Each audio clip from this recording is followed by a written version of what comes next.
Shavua Tov. You have to excuse me, I kind of lost my voice at a wedding yesterday, but I did hear a great Baal Shem Tov story. It takes place at a crossroads, with the Baal Shem Tov sitting in his wagon, and his wagon driver whipping the horses, trying to get them to go to the left, but the horses won't budge, they just want to go to the right. So the Baal Shem Tov eventually tells him, look, it's okay, let the horses be as they will. The wagon driver said, what do you mean? You wanted to go to the village, which is to the left. If we go to the right, it's going to take us to the city of Sanishan. Baal Shem Tov understood if the horses were so adamant about going to the right, then there's surely a purpose behind it, surely some reason.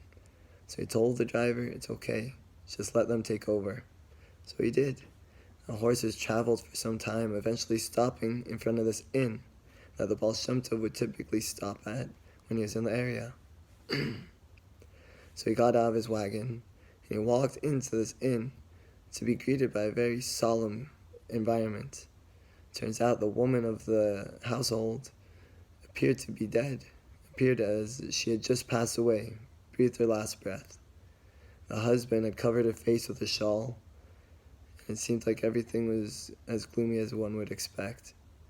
But Baal Shem Tov walked in and said, what is this? What are you doing? He went and immediately uncovered her face, blew out the candles, and then he turned and approached some invisible being. And he said, I command you to get back into the body. And then he looked at the woman. He says, and I command you to sit up. Sure enough, the woman sat up. And after a few moments, you could see she recovered her health. She regained her strength. And it said this woman lived to be 110 years old. She devoted her life to helping the midwives. She would always walk them and the child to the child's bed, hoping that her bracha would pass to these children, that they too should have a long life. Her house to this day still stands as a place of prayer and a place of Torah study. Shavua Tov.